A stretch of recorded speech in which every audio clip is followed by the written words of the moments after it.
So, welcome back to the Lyrically Speaking podcast, where we break down the lyrics to songs that we thought we knew, but we discover we don't when we break them We down. really don't. And the song that we're covering today is one that is very much at the forefront right now. And in Mm. fact, the writer of the song won Grammy for Record of the Year I think it was over the weekend. Okay, yes, yeah. And they're a very well-known rapper, very famous, one of the Very most famous famous. rappers actually in the Very world. popular. And the song did really well. It reached number one on the US Billboard Hot 100, and it broke records in terms of Really? streaming. I didn't know that. Yeah, it set records for the biggest single day streams for a hip hop song. It had Wow. 12.8 million in a single day, and it had the most streams in a week by a rapper ever of 81.2 Wow. million. I did not know. Yeah, and it was released last May time-ish, like last summer, basically. Wow. Now, you might be wondering, wow, why was it so controversial? Well, it was controversial because today we're covering one of the most intense beef songs written in a long time, Intense. probably ever since Tupac's Hit 'Em Up. And it Wow, is very reminiscent. You're taking me back because I don't know much about modern hip hop. I'll be honest. Haven't heard this song too long ago. Let's be honest. Let's be honest. I didn't even know the song. I listened to it today. Half an hour ago. What do you mean today? Trying to be general. You listened to it about 30 minutes ago for the first time ever. Oh my, just in your little bubble. Yes. So, but you know it. But now I know, and it is very reminiscent. Hit 'em up, I know. You see, you go back before 2011. I know those songs. Very reminiscent of that song. I was like, how could he be? I didn't even chat to you. How could he be doing this? How could he be doing this so blatantly? What's going on? Yeah. This is what it's come to. And it's Kendrick Lamar, everyone. Kendrick Lamar, Not Like Us, we're going to be covering today. And I remember when I first heard his album, I think it was called Good Kid City in sort of 2012 time. And I loved one of his songs, Something Something, Don't Kill My Vibe. I had that on repeat. And then I kind of, I stopped listening to Kendrick. Was Kendrick more conscious before? Because I vaguely remember that I kind of liked him. And then there was Lupe Fiasco, who I vaguely kind of liked. So I remember back then, I think I had heard that Good Kid, Mad City, and I did think, he's all right, but I was never a huge fan. And then when he started popping off in recent times, I was like, is it the same Kendrick Lamar that I know? I guess it is the same one then from way back then. But yeah, don't follow any of it. Yeah, he has been on an interesting journey, but I mean, today we're going to cover this song. And so obviously, as you know, folks, it comes with the beef with Drake, because this song, for anyone that doesn't know, is part of a beef that took place last spring/summer, and both Drake and Kendrick were releasing different songs somewhat overnight. Like, I believe this song, don't quote me, but I believe this song came like in the middle of the night or the night after Drake had just released a song. So we're not talking about a rap beef where there's weeks in between the songs. We're talking about a rap beef where there's 12 hours in between the songs. So actually the song that Kendrick released before this one was more brutal, in my opinion, if you think this one was wrong. But I think because this one was too like, a beat, dancey beat, it just seemed to have caught on more. But we're going to go through the lyrics, folks. Okay. It's deep, guys. It's really deep. I was shocked. I was shooketh. Yes. To my core. To the very core of me. It was a lot for you. I had my mouth hanging open just half an hour ago. What has it come to these days? Can't believe it. Yeah. So we're not going to go into the details of the song, of the beef, everyone, because it's very complex. I just gave a very high level overview, but there's a lot to it. There's a lot of drama. There's very complex. So if you want to know all the intricacies of this song and why it came to be in the beef in the background, please just go to YouTube or Google, ask ChatGPT. You'll find it all there. What is the beef? And one of my favorite comedians, actually, called Josh Johnson, has done a great comedic breakdown of the beef. So you can also Google or YouTube Josh Johnson, Kendrick, Drake beef breakdown and have a bit of a laugh about it. But we won't be covering that here. We're just going to focus on this specific song, and where relevant, we may mention the beef, but Oma doesn't know anything about it. So I don't even know. So this is going to be an education. Y'all are going to have to write the comments to tell me about what's really going on here. So I don't even know. We're just going to see where these lyrics take us. Yeah. Okay. Mustard on the beat. Mustard is the producer. Okay. So he's doing that thing, where he's introducing the producer tag. Okay. Debo, any rap N-word, he a free throw. Debo, by the way, is portrayed by Compton actor Tommy Lister Jr. Is a fictional character from the 1995 film Friday. Oh yeah, Debo. Yeah. Okay, yes. And obviously Drake is very powerful. We mention him in a lot. Well, I mention him in a lot of our episodes, and I go on about him because I think that a case study should be done on him, on the impact of fame on people and how people are influenced and changed by it. So we see that he is drawing this parallel, okay, right from the beginning. He a free throw. I don't have any idea. We don't really know. A free throw is like basketball, right? A free throw. Isn't that a basketball term when you throw the a free throw from the middle, from the 3-point line? Is that a free throw? And then like Michael Jordan was really good at it, and Steph Curry, they do the free throw and there's no one in front of you and you get a free throw. I think. Don't know why it relates though. Don't know how it connects to the previous. Maybe because it's a free throw. Like it's an easy shot. Maybe he's saying it's an easy shot. Because a free throw, no one's in front of you, no one's blocking you. You just take the shot from the line, and if it goes in, it goes in. Like I say, Steph Curry gets it in all the time. So maybe that's what he's saying. It's an easy shot. Teamwork makes the dream work. Yeah. So he could be saying, look, this is going to be easy for me. Yeah, to finish. I'm going to be able to make some easy shots here. Yeah, could be. Okay. Man down, call an ambulance. Tell him, breathe, bro. So man down is apparently a military term used when a soldier is injured during combat. So Kendrick is basically saying, look, you're the man down. Yeah. And apparently ambulance is a reference to some sort of transit bus. Okay. Where a man got punched in the face. So he had difficulty pronouncing the word ambulance. So he said ambulance. So he's saying, he's going to be punched so hard that he's not going to be able to speak properly. Yeah, by these bars he's bringing right here. Okay. And to be honest, he was right, because Drake is still in the days. And to be fair though, I mean, he was really going in. I was quite shocked and I was quite dismayed if what he's referencing here is moderately true, but I was quite dismayed, and it is hard to come back from, really, once this particular association's made. So I'm not surprised. He really has knocked him out, basically, really and truly. And he's sort of taunting Drake, because he's saying, man down, call an ambulance, tell him, breathe, bro, right? So it's like, you're the one that has caused this physical state that Drake's in. You're the one that's punched him, and now you're telling him to breathe. It's a bit sarcastic, right? Yes. Then he goes, nail an N-word to the cross. He walk around like Tizo. Who's Tizo? So...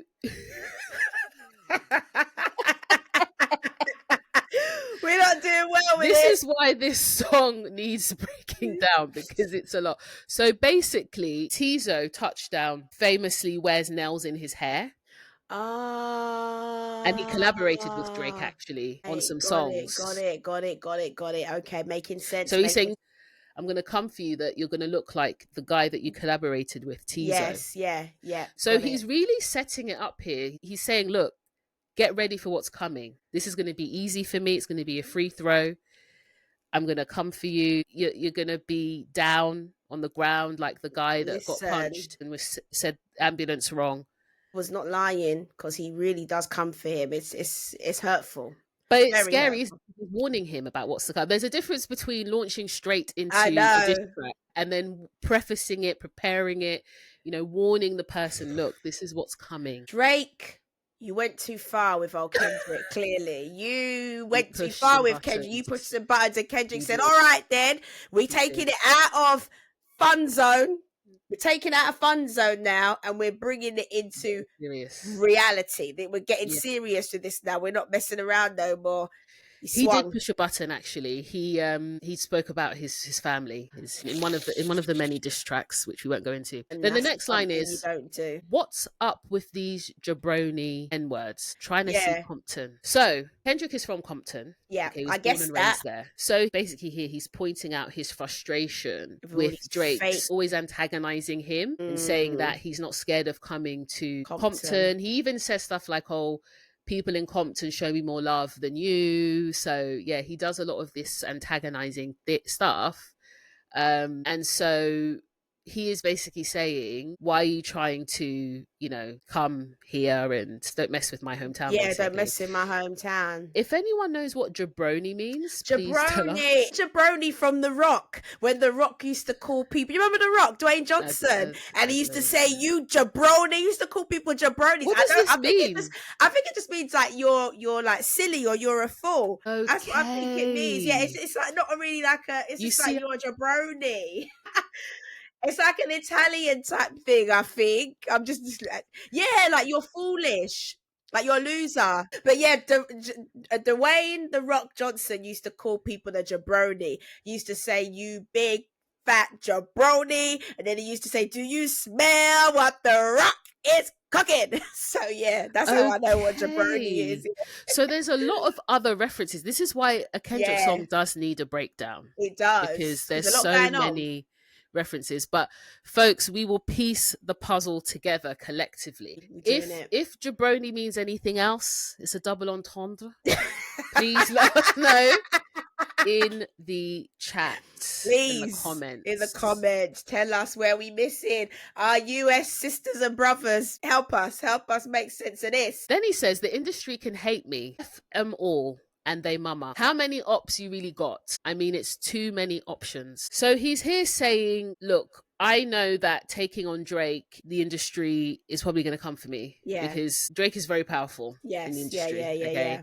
And he's like, I don't really care. I'm gonna say what I've got to say, and it's gonna happen. And then obviously he goes on and says, how many ops you really got? I mean, it's too many options. So he's saying ops is like enemy. Yeah, enemies. He's like, look, you've got a lot of enemies, so maybe some of them have informed him. And I think he references this in one of his songs, that some of his team, who actually really don't like him, did give someone, I think Kendrick or either Pusha T or Kanye, some information. Yeah. So I'm finna pass on this body. I'm John Stockton. Now, basketball lady, come and tell us about John Stockton. So John Stockton, he's an old basketball player, right? That's all I know about him. He's an old basketball player. If I'm gonna Google it, I get he holds the record for most assists in NBA history. That makes sense then. A point guard, a former basketball point guard. That's all I know about him. But old basketball player. So he's known for basically passing the ball that wins to the person that takes the shot. What's the person that takes the shot called? You have the point guard and is it a center? What the one Michael Jordan used to play? You're asking the wrong. Okay, let's move on.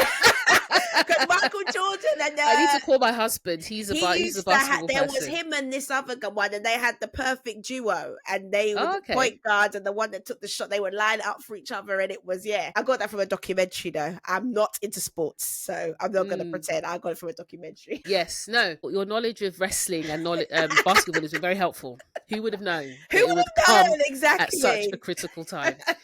So he's saying, I'm finna pass on this body, I'm John Stockton. So he's almost saying, like, I can weave in and out at any point and pass the ball to any of your enemies. It's more taunting. It's like, look, you've got so many enemies. And then he goes, sometimes you got to pop out and show N-words. Certified boogeyman. I'm the one that upped the score with him. So more threatening. Yeah, he's up the language. Score. He's coming to shake. He's going to scare you now. Yeah, he's coming for you. He's saying, look, you've triggered me now. I am going to have to show you who I really am, and who I really am is the boogeyman. So it's not looking good, and we're only halfway through the first verse. Literally. Then he says, walk him down whole time. I know he got some hoe in him. This is when he's starting now. He's starting. And walking down apparently is slang that refers to approaching an enemy on foot before shooting them, unfortunately. Yeah, so he's angry. He's angry.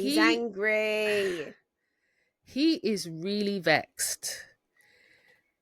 He's So vexed. then he goes pole on him, extort S word, a word that rhymes with pit. So the S word rhymes with pit. Yes. Extort S word, bully death row on him. He's actually talking about the record label Death Yes. Row, the famous one that was founded Oh, by Suge Suge Knight. Knight. Suge Is Knight. it Suge Suge? Knight. Yeah, Shug. Suge. Suge. Shug. Suge. Suge. Okay. Suge. Sujo. Suj. Su- Suge. Suge. Suge Knight. I knew it was Suge Suge as Knight. well. I don't know why Suge. And Suge Knight, though, isn't he's actually in prison, though, is he? Or has he recently come He's out? in But he's in the prison. jail, He's in isn't he? But prison. he's always Yeah, doing the he's done for the interview jail. from the jail. And Yeah. Suge Knight. So then he goes, say Drake, I hear you like him young. You better not ever go to cell block 1. Now, this is where he's starting. This is where he's starting, because the minute you say you like him young, and you say don't go to cell block 1, we know what you're saying. We know what you're saying about this here, Drake. And that reference right there, that reference is a KO. Because people don't respect that. Doesn't matter where you're from, what you've done. When you start bringing like him young and you start making these references, it's finished. It's finished out here. There's no room for you there, because a lot of these people that you're messing with, they've got children. They might do some certain things, but there's some certain things there's some certain lines, and he's really coming for Drake, saying Drake has been crossing some very diabolical lines out here, allegedly. Meet the Grahams, which he released before this, is even more savage. It's actually worse than this. Really? I'm going to have to hear it. Yeah, Meet the Grahams, because he comes for his whole family. Like, he's basically talking as though he's like apologizing to his family members for Drake being such a terrible person. Yeah, even his son. Wow. He starts talking like, does Drake have a son? to Adonis? Oh gosh, this is another part of with some who? rap beef. With who? We really can't go there. This is literally a years old rap beef. How he was revealed by, this is Kanye now and Pusha T. Yeah, this is a whole. Actually, technically, if we're tracking it from when Adonis, his son, was first brought on the scene, because no one knew either, basically, that he had a son. It came to light as part of beef, as part of rap beef. Yeah. Anyway, I missed a lot. Anyway, this is a lot. This is a lot. I'm really. What it makes it worse though. So now these allegations, I mean, they're even more. They're just even more disturbing, aren't they? But let's continue on this rocky road. So then it goes, to any bee that talk to him and they in love, just make sure you hide your little sister from him. So he's doubling down on this whole thing that Drake is we won't say the word. We won't say the words. Which is terrible. Really, really very bad. Terrible. It's a very serious allegation if it very serious allegation. It is true. Really serious allegation. They tell me Chubbs, the only one that get your hand-me-downs. So Chubbs is a member of Drake's crew called OVO. And he also comes in for his whole crew as well on this, and says his whole crew is into this stuff actually. But the initial visual that was released is an image of Drake's house actually. Oh wow! With these signs that show all the different P words all living in his house, basically, almost like you're looking at it from Google Maps aerial view. Oh my goodness! Yeah, so. It's funny to see the face of someone who didn't know about this when it was happening. I know. And then he says he's the only one that gets your hand-me-downs. I mean, we know what he means by hand-me-downs. He's not referring to clothes. Yes. So this is, again, very disturbing. And party at the party playing with his nose now. So that's reference to... So he's coming for his whole crew. Yeah. Playing with his nose is reference to taking substances. Yeah. Okay. And Baka got a weird case. Why is he around? So this is Baka and his crew who is being sued. So Baka was arrested in 2014 and he was charged with forcing a 20-year-old woman into things that she didn't want to do and taking her money.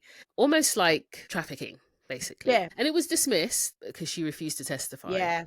But we don't know why that is. It could be because of things that happen behind the scenes, So he's basically just undermining all the people he hangs around and saying, look at what your people do. Then he says, certified lover boy, certified P words. Which we won't say. And Certified Lover Boy is the name of an album that Drake released. So he's saying you're not a lover boy, you're a You know, you like them young, you're a P word. And so when people say that word, it is very explicit. Like there is no question. Saying you like them young is different, because that could be 20 and you're 40, exactly, you know. Yeah. But when you come up with that word, the P word, that is that no is specific. Question. We're in the R. Kelly realm now, and we're in the alleged P. Diddy realm with all it's another level, right? These shenanigans. It's next level. And oftentimes, you know, with these types of allegations, there's no smoke without fire.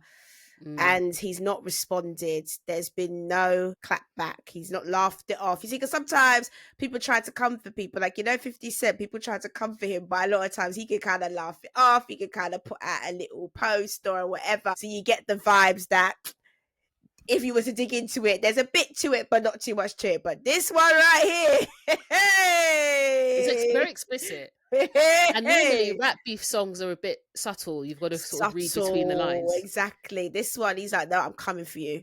I'm putting it out there. It's done. Finished. Game over. KO. Then Kendrick goes, wop, wop, wop, wop, wop, dot, I'm up. Wop, wop, wop, wop, wop. I'ma do my stuff. So Dot is him. Dot is his nickname, K Dot. And wop, wop, wop is basically referring to all the jabs and the punches that he's making. And it's like people are saying, Kendrick, deal with him. Yeah. Like just completely obliterate him. And Kendrick is replying with, I'ma do my stuff. He's like, yeah, don't worry about that. I'm gonna do that. And then he goes, why are you trolling like a B word? Ain't you tired? Trying to strike a chord, and it's probably A minor. And that line is again a play on the word A minor, as in the chord on a keyboard or a piano. But he means then a minor person, a young person. Someone that's a minor, yes. A lot of people have repeated that line. That's like one of the standout lines of the song because of the way he delivers it. He really drags the R of the minor out a lot. And then the chorus, they not like us, they not like us, they not like us, they not like us, they not like us. That was a lot. Look, folks, this is how much we love you, because we have done this song at your request. Oh my goodness. This song is really a lot. This is Strugglesville. The content, the slang, like it is really Strugglesville, but we got to see this thing through. We're seeing it through to the bitter end. Now, of course, Kendrick is performing at the Super Bowl. And by the time this episode goes out, he probably would have already done the performance. I think. We don't know when we'll put this up. But imagine everyone, the whole world, singing this song about Drake, these lyrics. The Super Bowl. The Super Bowl. Ever since this song came out, it's, you know, normally a song comes out, it's a summer hit, people stop listening to it. This song has been on repeat everywhere. I actually know the song. I know the beat. I know the beat. I didn't know that it was his song, but you hear it. Like if you're going through Instagram, you hear the beat. You hear it a lot. People use it a lot. So I know the music. I just didn't know the song. I didn't know it was him. Yes, exactly. It's him. And then there's a dance to it as well. I think he actually ended up releasing a video. There is a video, that's what I watched on YouTube. That's what I saw, the video. Yes. When it came out, it was just that visual I mentioned of Drake's house. I forget what you call them, but you know, the pointer showing the location of the house and all these different P words living there. So Drake has actually filed a lawsuit. He filed a lawsuit. That means it's true! Drake! You gave yourself away! Drake gave himself away. That means it's true. Listen, you couldn't even come back with a tune. You had to go to get a court case because you know that this is going to unearth some things. Listen, he had to shut it down legally. To be fair, if it hadn't been as popular, I don't think he would have. But this shot to number one. Yeah. This is broken records. And the rap song that has had the most streams in a day or a week is a song calling him a P word, right? Literally. And his whole crew and team, OVO. So he filed a lawsuit, right? Not against Kendrick, though. Oh. He filed a lawsuit against UMG, Universal Music Group, and Spotify. So I know. Your face. That means, let me tell you something. That means the thing is true. is true. Yeah. He had to go around the houses to shut it down because, and you can't say, because you know people try and say this stuff like, well, why would you file a court case against somebody like against the company and not Kendrick? And people will try and say stuff like, well, because maybe he ain't got no money. You know, they're trying to say, because the person ain't got no money, so there's no point doing a court case against. Yes. But what are you going to say in this case? Not in Not this case. You could have said Kendrick. So this means it is not. He's not lying. Kendrick ain't lying, but you have to shut it down some other way. Yes. A reason he may not have sued Kendrick, because I'll explain what he sued for in a moment. But the reason he may not have sued Kendrick is because this kind of beef is part of the rap game. Yes. If people start suing each other because they didn't like what someone else said, he may lose the respect of the whole rap community. We don't know. This is alleged. You're still suing, but you're suing anyway. You're still suing. Yes. So for me, it's the same thing anyway. You don't need to make it legal. He sued UMG, Universal Music Group, and Spotify for two things. The first thing he sued them for was he accused them of like faking streams to get more people to listen to it, right? Now, it didn't really have much legs because normally Drake is like all over Spotify, is the forefront of everything. You're the number one. He's always the number one for everything. So I don't know why he dropped that, but he's dropped that bit. Okay, he dropped, or something happened with that part of the lawsuit, but it's not active anymore. But his initial lawsuit included that one of those pieces around you amplified the number of streams through bots and fakery. The second part of the lawsuit is defamation. So he's saying you've supported one of your artists in defaming me, right? And you've done nothing about it. So Spotify now out of it, because he dropped that first part, Spotify not included. But UMG are still involved in this lawsuit. So it does seem pointless, because to your point, so pointless. Wouldn't you want to sue the person who said it? And it's freedom of expression. People can make whatever music they want. You can't say because you didn't like the content of the music that they're not going to play it. That doesn't make any sense, because then anyone could go around saying, oh, well, you said so-and-so thing I don't like and you can't play the tunes. UMG can play whatever songs they like. Since when did they sign up to only play the songs that people wanted, that artists like? I think it speaks of his entitlement. I think maybe he's basically saying, how dare you release and support the release of a song that is coming for me. But another perspective is that this song is damning. Yeah. Right? It's bad. You can't come back from it. You can't really come back. You can't come back from this one.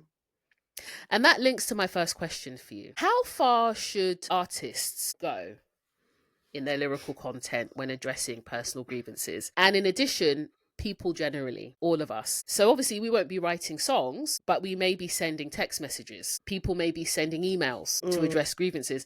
How far should rap artists go? And then how far should we go when we're addressing grievances? Well, I think that we should always think about, in a year when I've cooled down and I no longer really care about this thing anymore, how am I going to feel about this thing that I did? Now, for me, with the value system I have, I don't ever want to look back and see myself losing control, flying off the handle. Plus, I have children. If my son ever picked up a text I'd sent or an email, what's it going to show about my character? I think, self-control is a fruit of the spirit. It's very important. I'd like to think of myself as someone that knows how to be in control of volatile emotions. However, if you don't have that value system, it's anyone's game. And the reality is most rappers don't share my value system. Their whole art form is built upon being violent, being, vain, boastful, the whole thing. So how far should they go? I would say they probably should consider, when they're 60 and they're looking back at their life's legacy, whether this is what they want their life's work to be, ruining another person's life. They probably should consider, but most of the time, I don't think they ever will. I think that it's going to be, the harder you were, give as good as you get, an eye for an eye, tooth for a tooth. That's how they operate. And that is the game. That's the game that they, you live by the sword, you die by the sword. Most of them, they're willing to die on that hill, of, repping it for their people and doing all their ops behavior and, repping their street, Compton, whatever it is. And so that's how they operate. So it's not surprising. But for me, I don't think that's the right way to operate. And I also think if and this is where I get really mad at these artists, because Kendrick, you're being funny and you're talking about all these things, but these are people's lives, like if he's really doing these things, it's people's lives, but you don't really care about people's lives. You just care about putting it out there for you to look hard body. And I don't really respect that. I don't really respect that at all. But then, like I say, that's the game. Yeah, I mean, we've not covered Drake's song. Just to be fair, Drake also spoke about Kendrick DVing his wife, and that his youngest son isn't actually his own and making someone else's child. So they've both slung mud at each other. Yeah. I mean, I don't think that this song is worse than anything else that has been. Well, maybe actually, this is probably the worst thing you could be called, to be honest. So yeah, it probably is the worst. Yeah. But in terms of how far people should go, I agree. We've got to think about what are the long-term ramifications, because emotions are short-term, and typically I think I spoke about this in one of our previous episodes, of early ones, about how when we're emotionally heightened, the rational part of our brain is not ignited. It's not working. Okay, it's off, not functioning. And so when we stand back from that emotional feeling, we're able to process things completely differently. And in fact, many people will be able to attest to the fact that once the emotions have subsided, they see the situation differently as well. Like the thing that they thought they saw isn't what they saw, and actually they don't really care as much, and it wasn't as big of a deal. It wasn't that deep. So Kendrick, though, I don't think he's remorseful. I don't Not at all. I don't think he's reflected and thought, oh gosh, maybe I did too much. I think actually he's standing 10 toes down. But I definitely, I don't think that this is the right way to behave. And I also think it is not, I wonder about whether these men do consider themselves role models in any way. Do you think they do? Do you think that Drake sees himself and Ken, do you think they see themselves as role models? Because I find it really tough when it depends because a role model is dependent on the culture, right? So if we're talking about hip hop and rap culture, absolutely. This is seen as, look, they're fighting for their territory. This is a battle, right? It's just using words. So it's the same way anyone would go out to war in a battle. And in war, people aren't soft on each other. No. It is eye for an eye. Right? So that's how they see it. So in that culture, in that world, it's eye for an eye. This is a battle. Yep.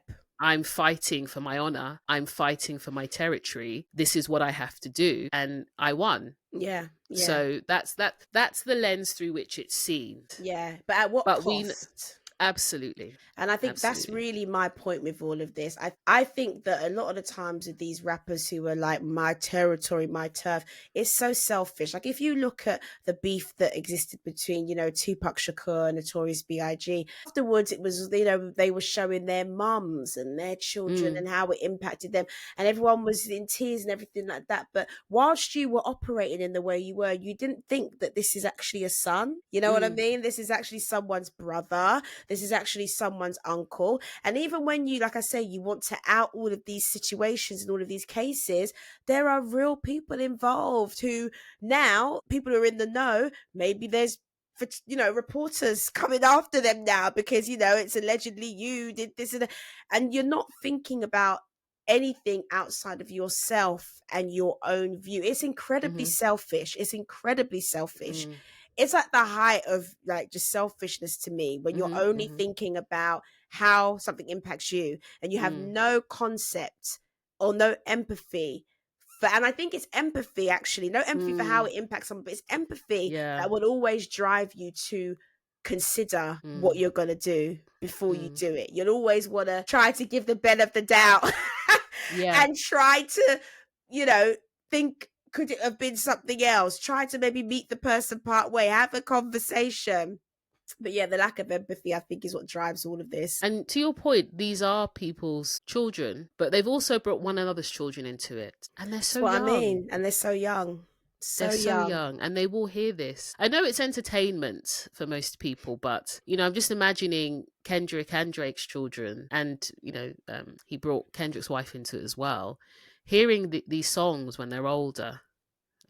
It's quite ruthless. It's really ruthless. Some of what they've rapped about. So my other question to you is, do you think this feud, we've kind of touched upon it, but what do you think this feud reveals about the current state of integrity in hip hop and music, and also how we consume it as well? Yeah, I don't think there's any integrity. And like I say, I think is lack of empathy all round.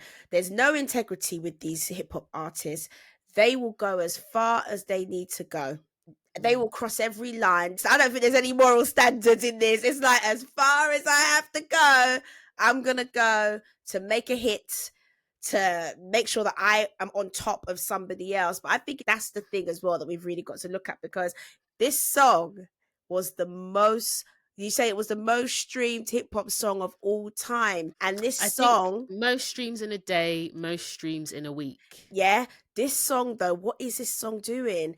It is talking about someone that has abused and violated other human beings. Yes. And we are, and the people are loving it. Yes. We're dancing. People are bopping to the are you hearing what, like, for me, this is not a song I could bop to, because I'm hearing what he's actually talking about. I can't bop to this song, even though, don't get me wrong, it's a catchy old beat, I'm never gonna lie. But because I know what he's referring to, and the people's lives that are being impacted by all of this stuff that's going on, that abhors me. That actually puts me off. But again, it's like, we have become so, I don't want to say we're not like inhumane, because that's a very strong word, because people want to have fun, right? But we do have to really consider, like, when we're consuming this music, when we're streaming this, whose lifestyle are we improving? Because it certainly ain't mine. You didn't get nothing lined your pocket when that thing hit the record. No, nothing lined your pocket. No good came your way, except you got to dance to a nice beat. But whose pocket are you lining? What types of people are you actually making fat and famous off of this? And I think that's the thing. Like, where is our integrity as people? Like, our own sense of, like, right and wrong in terms of what we consume. So, but that's deep when you think about where society's going, that a song like this would be so heavily consumed. These topics used to be topics that were very taboo. Yeah. You were like, you know, you'd be clutching your invisible pearls. No one to hear about this stuff. But now it's got the most streams. Do you know what it is? I think so many stories have come out about celebrities being like this now. I think most people actually almost expect it. And you're right, it has lost its impact. Really, I mean, if these allegations have any truth, shouldn't Drake be under the jail? Or shouldn't there be an investigation, right? If there's any validity to these. But instead, I think we've glossed over those words, and to your point, it's really just a dance track now, part of a bit of a circus and entertainment. It's nuts that songs like this can now just be dance tracks. I find that very, but then again, I mean, I think back to Hit 'Em Up. Hit 'Em Up was a dance track. Yes, and it was terrible. Was it as I think this is worse, though. This is worse because this is very explicit. But anyway, you're right. You're right with this, that we've just made it into a dance tune, and we really don't care about the lives at play. To be fair, they've put it out for public consumption as entertainment. But yeah, let's actually process and think about what's being said in this song. It's very serious and not really something to be played with. Not at all. So something that I've perceived and experienced is, the more people get status in any way, it doesn't even have to be at Kendrick's level, the more everything becomes about brand and PR. And you would be shocked at how much you think you know these celebrities, and you know these stars, or you know these well-known people, and you would never know behind the scenes how much is going in to their brand and PR, and that their public persona is night and day to their private persona. Yep. And that's why I think when these battles happen, in a way, we can't really take any side. We shouldn't be taking this because we don't know the people. And trust me, they are completely different to how we think they are. Yeah. So how do you think public disputes like this influence fans' perceptions? And what do you think the potential broader consequences can be? I'll give you another example we've got the Justin Baldoni and Blake Lively situation. I don't know if you know much about it. I do. So I've not caught up with the latest. I saw Candice ranting on about it, but I was following it because I was very intrigued at what they were saying about her and about her public appearances when the film came out. They were saying she was an airhead and she was being ditzy about the topic, which was DV. So they were saying she was ditzy, she was an airhead, she was, belittling it, she was trivializing the topics. Yeah. And I found that a bit bizarre because I'm thinking, well, no, there's going to be a PR machine that's pushing what she should say and what she should. So I was a bit taken aback by that. And then I started to look at some of his stuff and they were saying that he was the one taking it more seriously and this and this and that. So I was very intrigued by what's this disconnect between these two. Come to find now, she picked up a court case saying that she was uncomfortable in the environment and they made her feel uncomfortable with other women in the thing.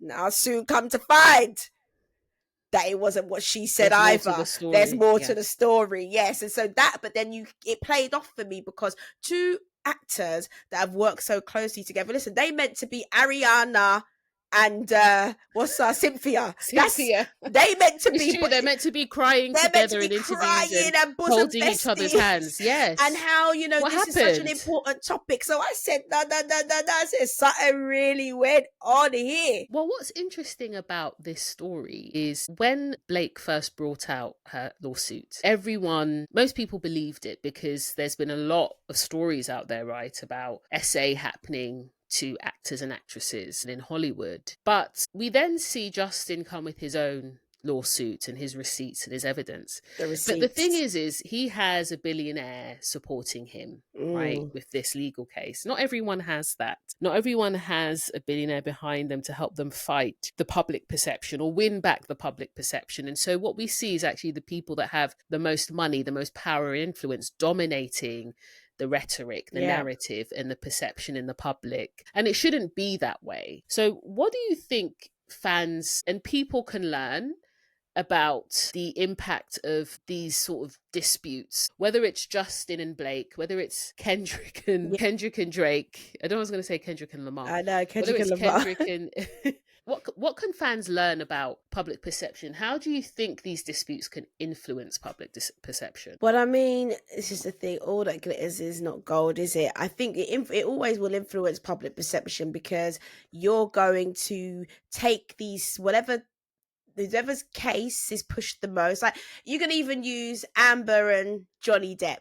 Amber Heard and Johnny Depp is another good that someone comes out with a case or with allegations or with whatever, and we immediately go, oh, they're a victim or they're an aggressor. But what we should start to learn from these cases is that we don't know. Listen, if you weren't there, if you were not in the room, we just don't know. And we have to take a neutral standpoint. I think as we need to be neutral observers, let the legal people do their thing. And then maybe once we've discovered more, we can decide what we think, which side we want to be on, if we're that inclined, if we care that much. You can decide what side you're going to be on. But really, everything that's happening, even with these cases and all these things, there's always, like you say, a PR machine that is pushing it. There's a PR agenda. These people have to be a particular way because they are their brand. They are what they're selling. They've got to sell more movies, or they've got to sell more books, or they've got to sell more films. So we have to take a more cynical view, I think. We can't really be so emotionally invested in this because most of the time it's not real. And even now with Instagram influencing, that's also PR. It's also branding and marketing. It's not real. A lot of the stuff we're seeing and hearing, it's just not going to be real. It's all fake. Yes. I think sometimes evidence is exposed and we should watch and listen to that evidence. But I totally agree.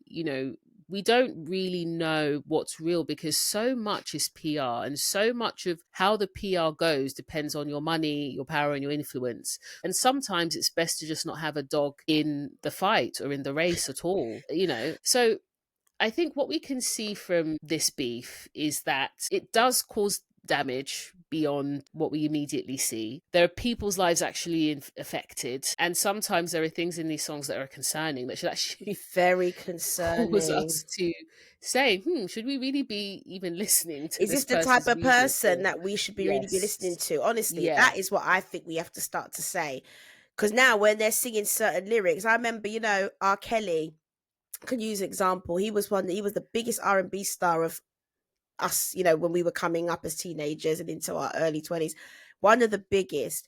But now you reflect back on the lyrics and you're like, yeah, very right? questionable. Same Yeah. thing, questionable. We need to learn from our past mistakes and actually start to say, you know what, maybe I should let it go, because I don't really want to be endorsing or lying in the pockets of people who are doing particular things, whatever that might be.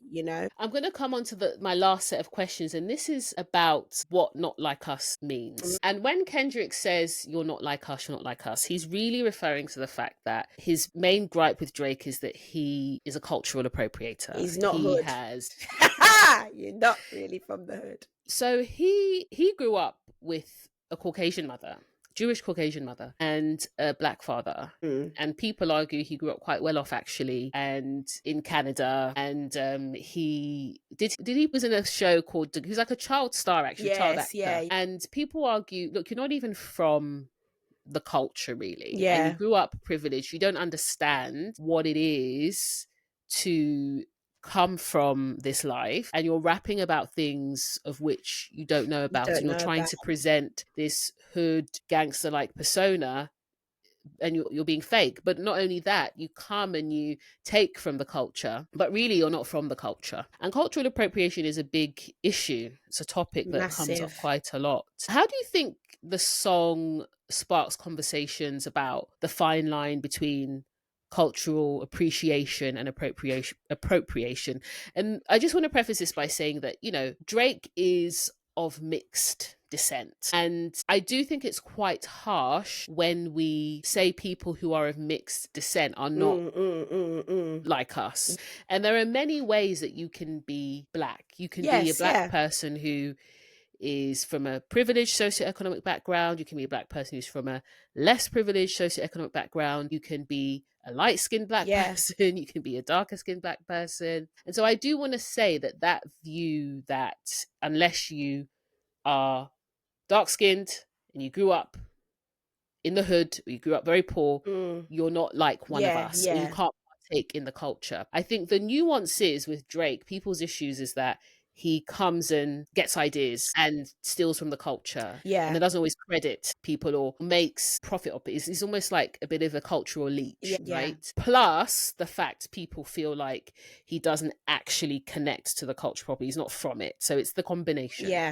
So what do you think of that? So I think, you're right. There's two elements to it. I think when Kendrick's saying they not like us, it's more than race. It's far more than race, because there are loads of people who Kendrick, I'm sure, would say is like us, because in America, when it comes to being black, it's like a one-drop rule. Unless you decide I am not black, and don't call me black, I am mixed. Unless you decide you are black. Like, that's just how it really is in America. It's a one-drop rule. You will be seen black unless you choose to not be called black, or you can pass, because they used to have the concept of passing, probably not as much, but probably still a little bit of that going on now. So I think it's less about being black. I think the fact that his mother is Caucasian and Jewish, I don't think that's much to do with it.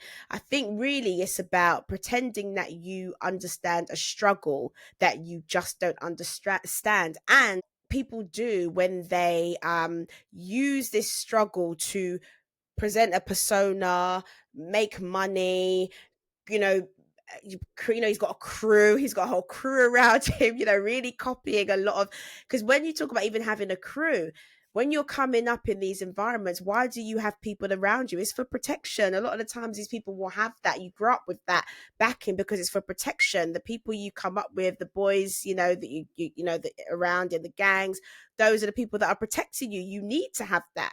It's not because you just want to have fun and just be in a clique. It's you actually need that for protection. If you're out by yourself and you're in the wrong place at the wrong time, you can you can be harmed, you can come to danger. And so the crews were there for like people's life support, protection, not just because it was a fun thing to do. So I'm saying this to say that when you are doing these things without really the real understanding of where it comes from, you're almost trivializing people's life struggle. And I think I can, in a way, then empathize with really what Kendrick is getting at when he says they're not like us. You're playing with guns, you're playing with knives, but you don't have to have it. You don't have, these are real things that people go through. People really get shot. People really get stabbed. People really go out and, you know, because of where they've come from, they can't go to particular areas. They've come out of certain lifestyles. They can't be seen. But that is people's real life experience, and it's hard. And if you ask those people, would you wish to have this? They'll tell you no. I wish I never got involved in the gangs when I was growing up. I wish I never had this because I still can't shake it. I still can't do what I want. If I come back into a certain area, it's not a joke. But what people like Drake, from what Kendrick is saying, what Kendrick is alleged Drake is doing, is making light of that very real situation. So I can empathize with why that's annoying. You could be half of these people, like, you know, who are from where Kendrick's from, they're rapping and they're doing all this because that is their way to get a better life for themselves and for their children. And so if, you know, Drake really is from a good life and he's decided I'm throwing away the good life because I want to be hood and it is almost, it's disrespectful. Which is what he's done. But he's not the first person to do it. He wouldn't be the first. A lot of rappers have not actually experienced the struggle. Yeah, a lot of them and it's haven't. all fake. Very few have. The funny thing about Drake is, to your point, he has almost gone back to live that life, because I think, based on what I know, alleged, he is actually living that life now. So it's kind of like the life that Kendrick and these other rappers have fought to come out of. Drake has decided to go into it. I would also say, it's pretty crazy. It is. I would also say, you see, here's the difference though, and this is where there is a difference, because having a Jewish Caucasian mother, being from Canada, there's no reason really for you to be involved in this gangster lifestyle. It really is just a choice. It's just something that you chose to do, and it is the purest form for me, if that is the case, of cultural appropriation. Because even as a Black person, I can speak for myself. Like, I grew up in Southeast London. So, okay, I went to uni. So I'm not going to pretend that I'm from the ends, I'm from the hood. But I can look at my brother and sister's experiences, which have been completely different to mine, just because we're Black and we're from Southeast London. So you can be not really living that life, but you're just like, you're a stone's throw away. Proximity. You're a stone's throw away. And all it takes is one change of situation. Maybe I just got the wrong friend and I would have maybe found myself living a completely different life by merit of the fact that I am Black and I'm living in Southeast London. You can find yourself in those types of similar situations. You will find yourself with those types of similar people. So yes, you're right. Many rappers maybe necessarily weren't from gangs, but they would have probably had some proximity to a lot of the things going on, a cousin in the projects or whatever it might be. You see with Drake now, the proximity thing, I struggle to see how there can even be the proximity. You know what? I think that if Drake was just authentic, it would be okay. I'll give you an example. Dave Chappelle has this hilarious skit, which I'll send to you. He's so funny. Where he talks about how he wasn't from the hood, but he pretends he was. And so when he's around Nas and Jay-Z and all that, they're talking about, oh man, the projects, it was so tough. And he'll be in the back like, yeah, it was. But he's like, I don't know what it was like. And he goes, I grew up just rich enough to be poor around white people. And he's being authentic. He's being honest. Exactly. And, even in his comedy, so I think his parents were lecturers or something, like at a uni, something like that.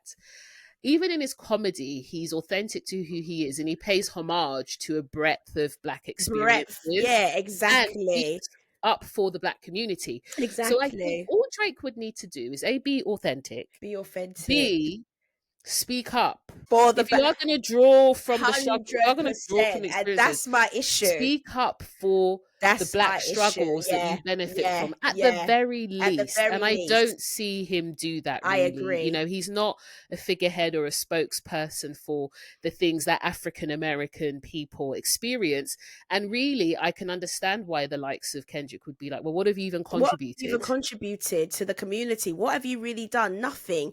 Absolutely nothing. And that is the biggest problem. It's just the same as Justin Timberlake. Same thing as Timberlake. Gosh, let's not get started on that. We don't want to go let's there. Do a Justin Timberlake song. We need to do a Justin Timberlake. It's exactly the same thing. You don't rep it for us. I'm gonna say it like it is. You don't rep it for us. You don't really have our back when situations are happening. You don't really respect the culture that you're taking from, and I don't really like that. And actually, we see it's a long-standing thing. So, for instance, a lot of people talk about, Pink, the music artist. They talk about Black She's Pink. Another they preferred one. Pink when she was black. When Pink was black, look at that though. We know that there's Black Pink, and then there was another one as well. Even Christina Aguilera. There was Black Christina Aguilera. It's terrible though, and I think a race shouldn't be commoditized. No, this has actually been long-standing, and there are a lot of artists. People talk about Black Ariana, for instance, and then of course there was Miley Cyrus. They say these artists will pick up blackness like it's something to pick up, make money from, and then drop it. And ultimately, like I think it's donkey. down to people to not get bought into that and sucked into it, really. And I think going back to Drake, it's about authenticity. It's about giving back in some way and saying, you know what, I don't know the struggle, like Dave Chappelle said. 100%, I don't know. Obviously, know. Dave Chappelle, I'm sure, has had struggles, but he doesn't know the struggles of growing up in the projects. Exactly. It's okay to say, I don't know that, but I will speak up for you. I will try to learn about it. Exactly. And things that are unfair that are happening to you or that are impacting you, I will see what I can use my influence to do for that. No, I agree. Okay, I think I want to wrap this up, but I want to wrap it up in a different way. Rather than takeaways, which we normally do, folks, as you know, who listen, what advice would you give to Drake today? Based on where he's at, this song has completely obliterated him, and it has not boded well for his character at all. And there's actually illegal activity that he's being accused of engaging in, and now he's in a lawsuit with Universal Music, and he went from being on top, right, like star of the year, musician of the year, to this position. What advice would you give Drake? Say, Drake, drop the crew, take out the cornrows, go back to Canada. Is it Ontario, Montreal, wherever it is you're from? Go back, sit down with your mother and father, and you need to go back to basics. That's what I would say to Drake. Drake, honey, go back to basics. Start again. Start afresh. I'm sure if you really look at what your life has become, this isn't really the road that you really wanted to go down. We know you wanted the fame, but deep down you didn't want this. And I'd say, Drake, it's never too late to make a U-turn. You can actually turn it all around. He's something different. Look, Ye became Ye. He gave his life to Jesus. Don't know if he's given it. No. I don't know if he's given it. I don't know if he's fallen off that track. But the point I'm making, I don't know. The point I'm making is it's never too late. All I'm saying is, because him and Ye are in the same, circles. I'm just saying it's not too late to turn your life around. Drake, go back to basics. Stop trying to be something that you're not. Sit down and reflect. Why do you think this is the life that you need to lead? What are you chasing after?